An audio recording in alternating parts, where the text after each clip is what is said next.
Madame la présidente, monsieur le garde des sceaux, madame la rapporteure, mes chers collègues, l'ordonnance de 1945 sur la justice pénale applicable aux mineurs a fait l'objet de près de 40 modifications au cours de son histoire. Au fondement du droit pénal spécifique aux mineurs se trouve l'idée centrale de discernement et celle de l'importance de travailler à remettre le mineur dans le droit chemin.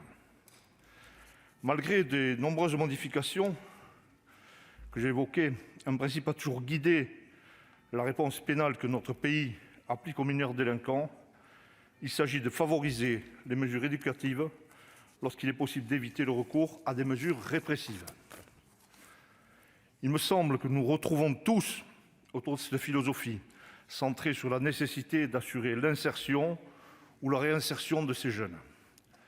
La réforme que nous examinons aujourd'hui est nécessaire. Nous aurions néanmoins souhaité qu'elle soit menée dans un contexte plus apaisé. Le recours à une ordonnance, qui plus est en procédure accélérée, contraint légèrement le débat parlementaire. Cette réforme doit néanmoins se faire, notamment pour permettre à la France de respecter ses engagements internationaux, mais aussi pour rendre cette justice plus efficace et plus juste. Notre groupe soutient l'extension de la spécialisation des juridictions pour les mineurs. Ils ne sont pas des justiciables comme les autres. Il importe donc que les magistrats en charge aient une connaissance fine et spécifique de ces affaires. La commission des lois a encore accru cette spécialisation en renforçant la compétence du juge des enfants. Cette spécialisation ne dispense pas du respect des conditions du procès équitable. Nous nous réjouissons que la phase de mise en examen soit supprimée et que la procédure satisfasse maintenant pleinement au principe d'impartialité. C'était indispensable. Nous nous félicitons aussi du fait que les mineurs entendus dans le cadre de l'audition libre seront désormais accompagnés d'un avocat, comme c'est le cas pour les majeurs. Les mineurs doivent bénéficier d'une protection renforcée.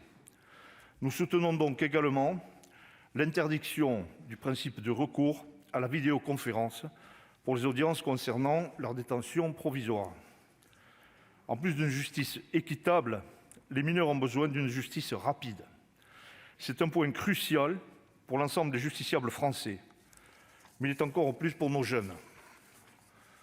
Nous saluons l'objectif poursuivi en matière de réduction des délais de la justice pénale des mineurs. Il est important que le jugement d'un mineur puisse intervenir rapidement et, si possible, évidemment, avant sa majorité. Vous l'avez largement souligné, monsieur le garde des Sceaux, dans votre intervention en préambule. Au-delà de l'amélioration de la célérité de la procédure, nous saluons aussi sa simplification. La décomposition en 4 modules de la mesure éducative judiciaire provisoire apporte une utile clarté et permet de prononcer la mesure la plus adaptée possible à la personnalité du mineur.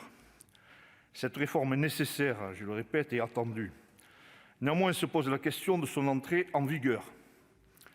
En suivant l'excellent travail de notre rapporteur Agnès Canayer, la commission des lois a reporté la date de son application du 31 mars au 30 septembre 2021.